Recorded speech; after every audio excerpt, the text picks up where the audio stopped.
Hey, how's it going out there? So if you're watching this, this is something you've been looking forward to probably for some time now, which is the Blade HQ exclusive Shaman M4 DLC.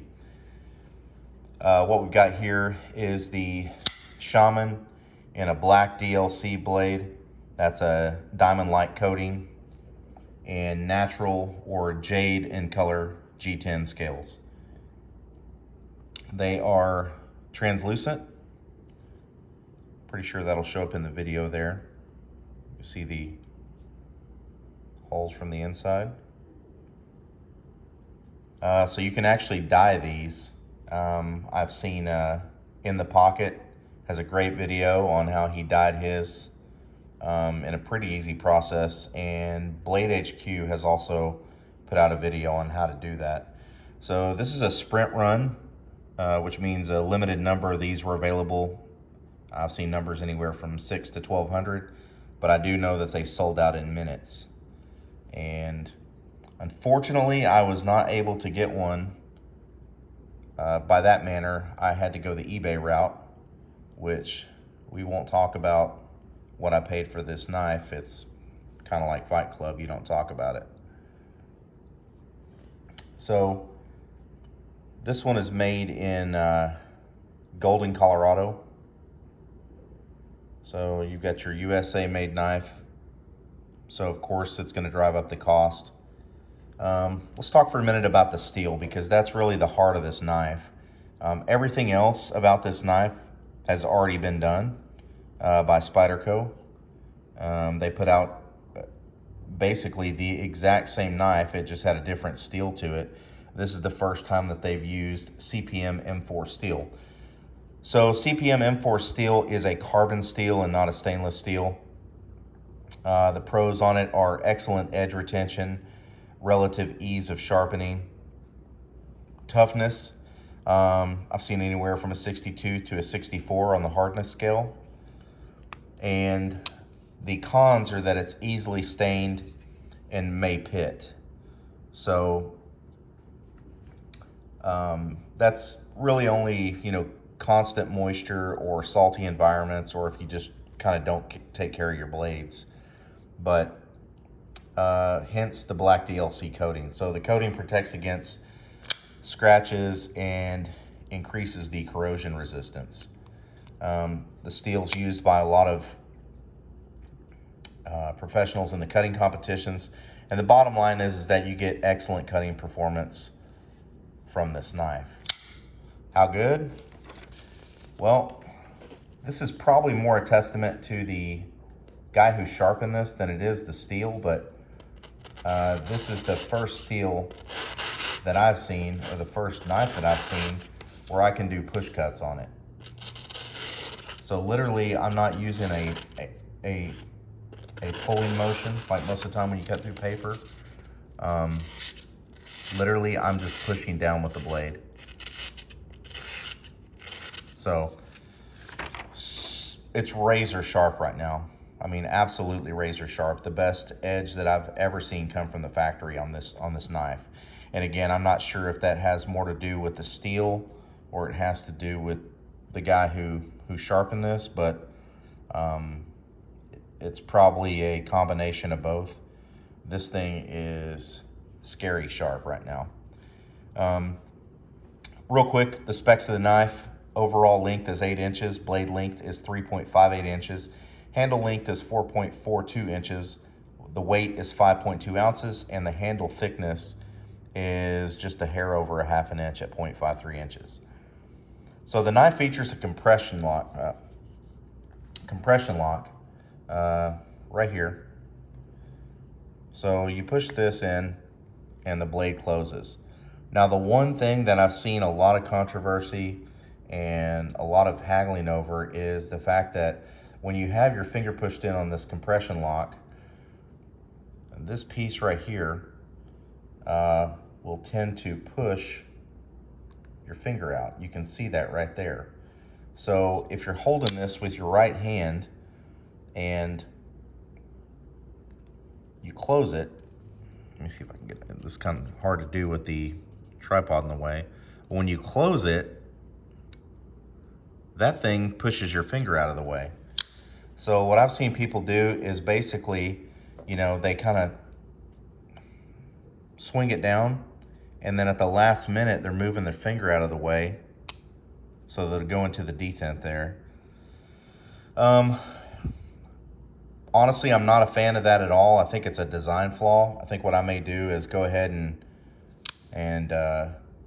grind that thing down like I saw In the Pocket do on his channel, and it still looks good. It just comes straight across, and he left it shiny. He did some other things to his blade if you want to check out his video. It's a great video, but I think I may get rid of that because really that's really the only design flaw that I see on this thing. It's really the only thing of annoyance. Just a quick little size comparison. Here is the Griptilian 551-1. Comes in a full ounce lighter. And here is the Benchmade, both made by Benchmade. Benchmade Griptilian 551-1 and the Benchmade Entourage. The Entourage is a little bit closer in weight to this one. Can't remember the exact specs, but I mean, it's under 5 ounces. But they are all comparable in size, but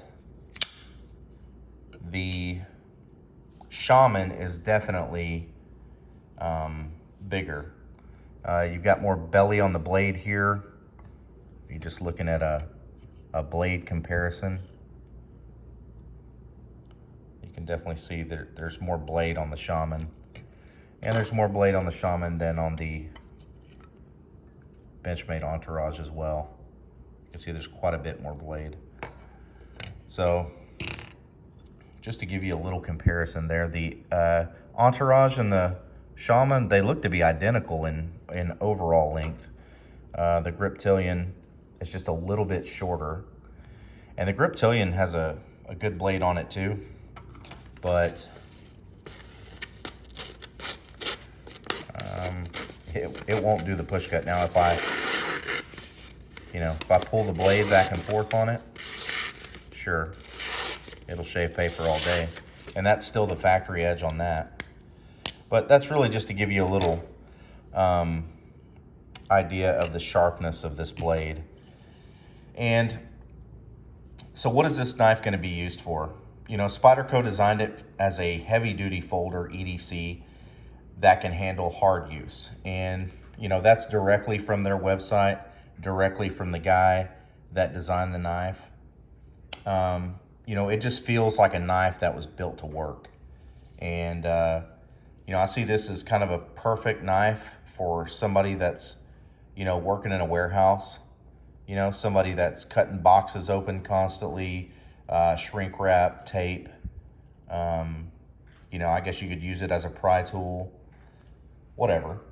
Also see this as a great knife for a hunter out there. You know, I could see this staying with me as my EDC while making trips to the lease. And, you know, doing spot duty for field dressing or skinning. I think definitely the blade shape would lend itself to that, especially the skinning part. For sure the sharpness. You know, you never know the things you got to cut at the deer lease. Could be straps that go on a ratchet, could be paracord, it could be dinner. So I could see this as a great knife for kitchen duties, for sure. You know, one thing that's not talked about very often is I also see this as a great knife for self-defense. And the reason why is, you know, the way the choil is here with the jimping and the jimping on top of the blade, I mean, it's as close to perfect as it gets. And when you grip this thing, they designed this to be choked up on like this and have this little forward of a grip. You know, most of the knives that I handle are going to carry in this fashion. You know, like this one, it's going to have a grip like this. There's no way to really choke up on it and get up on the blade. This is the way it's meant to be handled. But this one, I I feel 100% confident that this is the way that the knife is meant to be held, for hard work at least. And in a self-defense capacity, you know, it's got a huge blade, so you would get a lot of depth, and it's razor sharp. So as far as like self-defense, slashing, stabbing, anything like that, I know it's something that not a lot of people like to talk about, but hey, here in Texas, Chapter 9 of the Penal Code says that you have the right to self-defense. And so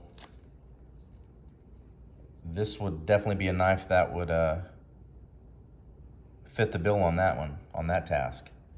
So, you know, going into the feel of the knife, if we're talking about ergonomics, I think they're good. I don't think they're excellent, but they're good. You know, like I said, you've got good grip here on the top of the blade, good grip here on the choil for jimping. It feels good. Definitely feels good. It feels like you could handle a lot of work with this thing. I've worked in a warehouse for a long time. I would have killed for a knife this heavy duty. I actually had a Spiderco back then. It was a lot smaller than this, but it worked great for exactly what I described earlier. As far as the value on this knife, you know, retail is $220. Again, we won't get into what I paid for it on the secondary market, but do I think it's worth $220?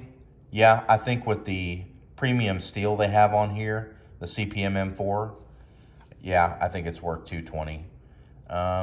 Is it worth more than that? Is it worth what I've seen it going now for on eBay, you know, $350, $400?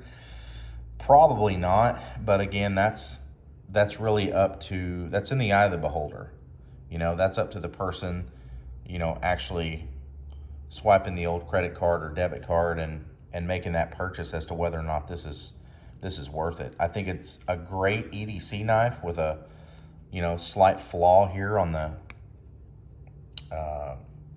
compression lock, but it's a good looking knife. I think as long as you take care of the steel, you shouldn't have any issues with it. You know, and this one's brand new. That's why I'm not able to just flick it open and flick it closed with ease. Actually, this probably needs to be loosened here, the pivot point, but yeah, it's a nice knife, and I'm happy with it. Would I recommend it? Yeah, absolutely, I would. I would definitely recommend it at the price point that it goes for on Blade HQ. Again, you've got to make that decision if you want to pay premium price for it on the secondary market, especially with the fact that it does have, in my opinion, some design flaws. Now, if you're a Shaman fanboy, you may see it differently, or whatever. Everybody's entitled to their opinion, but I think definitely this was a mistake here to have that, you know, push the finger out right where your finger's going to be when you're, you know, trying to bring the blade back in. Anyway, overall, it's a great knife, and thanks for watching.